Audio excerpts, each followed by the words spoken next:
अरे इधर ये हिंदू राष्ट्र है, इधर क्रिश्चियन का चलेगा नहीं। उठा ले, नहीं आओ गरीब आदमी जगन्नाथ का बेच। हम हिंदू है ना, हिंदू है ना, हिंदू है तो फिर ये कैसे कर रहे हो? നീ ഹിന്ദു ആണോ? ആണെങ്കിൽ എങ്ങനെയാണ് നീ ക്രിസ്ത്യാനികളുടെ സാധനങ്ങൾ വിൽക്കുക? ക്രിസ്മസുമായി ബന്ധപ്പെട്ട ഒരു പരിപാടിയും ഒരു ബിസിനസ്സും ഇവിടെ നടക്കില്ല. ഈ സാധനങ്ങളൊക്കെ എടുത്തോണ്ട് ഓടിക്കോ.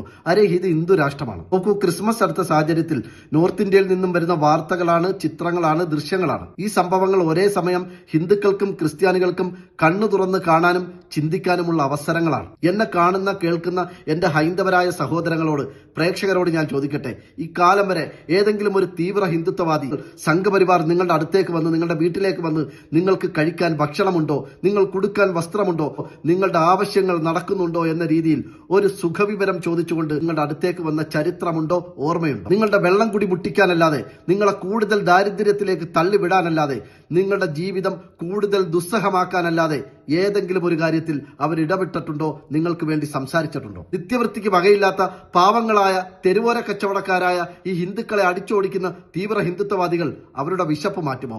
അവരെയും കാത്ത് അവരുടെ വീടുകളിൽ ഇരിക്കുന്ന സ്ത്രീകളുടെ, കുട്ടികളുടെ സംരക്ഷണം ഏറ്റെടുക്കുമോ? എന്നെ കേൾക്കുന്ന ക്രൈസ്തവ സഹോദരങ്ങളോട്, കേരളത്തിൽ നിങ്ങൾക്ക് പാല് തരികയും വടക്കേ ഇന്ത്യയിൽ നിങ്ങളെ പാമ്പായി വന്ന് കൊത്തുകയും ചെയ്യുന്ന ആ ടീം, ആ വിഭാഗം ആരാണെന്ന് ഞാൻ പറയേണ്ടതില്ലല്ലോ. മറ്റൊരു കാര്യം എനിക്ക് പറയാനുള്ളത്, ക്രൈസ്തവരുമായി ബന്ധപ്പെട്ട അവരുടെ പ്രശ്നങ്ങളെക്കുറിച്ചുള്ള വീഡിയോസുകൾ ഞാൻ ചെയ്യുമ്പോൾ അതിന് താഴെ ചില മുസ്ലിങ്ങൾ വന്നിടുന്ന കമന്റുകൾ ഞാൻ ശ്രദ്ധിക്കുന്നുണ്ട്. എന്തിനാണ് ബ്രോ ഇവരുടെ കാര്യത്തിൽ സംസാരിക്കുന്നത്? ഇവർക്ക് വേണ്ടി സംസാരിക്കേണ്ടതിന്റെ ആവശ്യം എന്താണ്? അവരുടെ പ്രശ്നങ്ങൾ അവർ തന്നെ തീർക്കട്ടെ.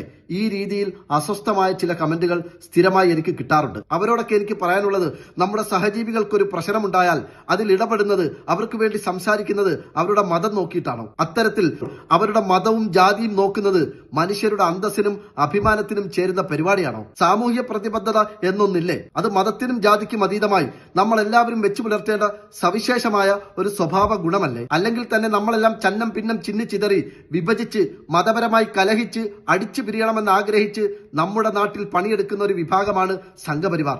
അവരുടെ പണി എളുപ്പമാക്കുന്ന രീതിയിലേക്ക് നമ്മളുടെ ചിന്തകളും പ്രവർത്തികളും പോകാൻ പാടില്ല. അക്കാര്യത്തിൽ നമ്മളെല്ലാം അതീവ ജാഗ്രത വെച്ചു പുലർത്തേണ്ട ഒരു സമയം കൂടിയാണിത്. എന്റെ പ്രിയപ്പെട്ട ക്രൈസ്തവ സഹോദരങ്ങളെ, ക്രിസ്മസ് അടുത്ത സാഹചര്യത്തിൽ നോർത്ത് ഇന്ത്യയിലും കേരളത്തിലുമൊക്കെ നിങ്ങൾക്കെതിരെ പലയിടത്തും അക്രമങ്ങൾ തുടങ്ങുന്ന സാഹചര്യത്തിൽ വളരെ വിനയപൂർവ്വം ഒരു കാര്യം ഞാൻ നിങ്ങളെ ഓർമ്മപ്പെടുത്തുകയാണ്. വർത്തമാനകാല യാഥാർത്ഥ്യത്തിൽ നിന്നും ഞങ്ങൾ മനസ്സിലാക്കിയ ഒരു കാര്യം, താൽക്കാലികമായ അധികാരത്തിന്റെ അപ്പക്കഷണം കൊടുത്ത് നിങ്ങളുടെ ക്രൈസ്തവ സഭാ നേതൃത്വങ്ങളുടെ സാമാന്യ ബോധത്തെയും അഭിമാനത്തെയും സംഘപരിവാർ ഹൈജാക്ക് ചെയ്തിരിക്കുകയാണ്. ആ മയക്കത്തിൽ നിന്നും അവരെ തട്ടി ഉണർത്തി ദിശാബോധത്തോടുകൂടി ചിന്തിക്കാനും പ്രവർത്തിക്കാനും നിങ്ങൾ അവരെ നിർബന്ധിക്കണം.